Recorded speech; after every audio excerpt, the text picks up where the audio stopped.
Today I'm going to show you how to load a medium format roll film adapter.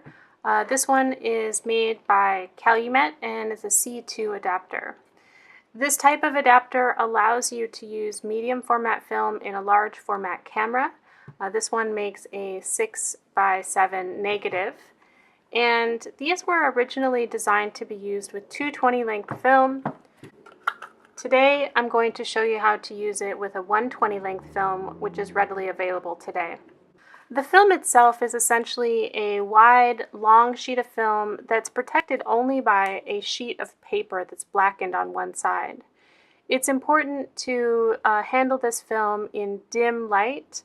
You don't have to do it in darkness, but keep it away from bright sunlight that might expose the film, especially around the edges of the spool.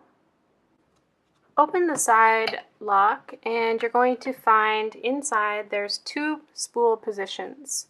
The farthest right hand position is for the new film and the one that's towards the middle is for the take-up spool.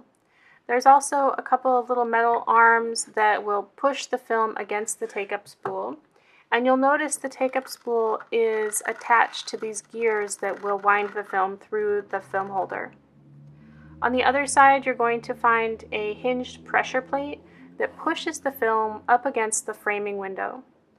There's also a couple of small windows in the pressure plate, and those are important for aligning the film.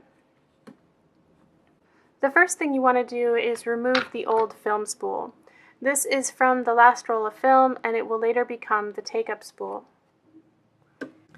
Position your film so that the inside of the roll is facing towards the framing window, and put it in the new film position.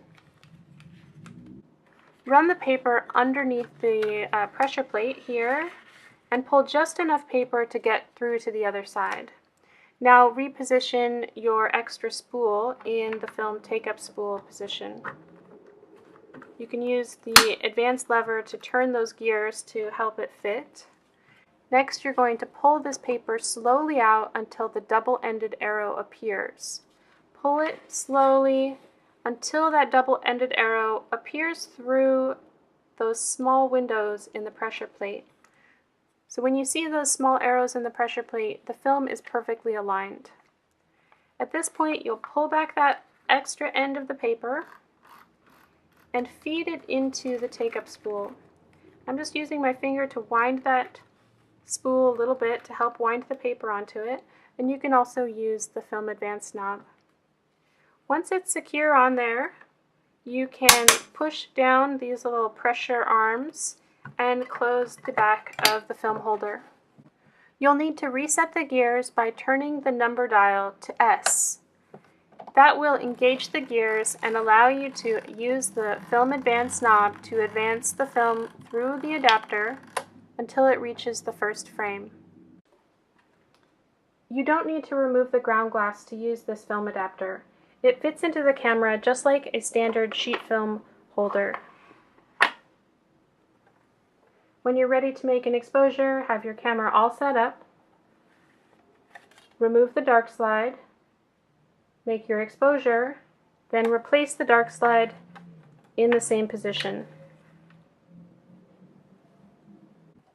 Each time you make an exposure, you need to release the gears in order to advance the film to the next frame. So simply press the release button, and that will allow you to advance the film to the next frame. You'll do this every time you make a picture. It's important to stop after 10 exposures because the film is not long enough to record any more pictures. So at that point, you can just press that release button and advance the film all the way through the film holder until it gets past 20 and is freely spinning. There we go. At that point, you can open the film holder and you will find that the film is now on the take-up spool position. You can simply remove it.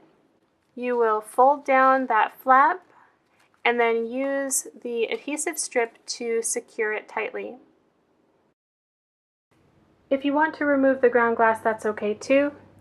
Simply remove the ground glass and set it aside. Then position the film adapter and lock it into place.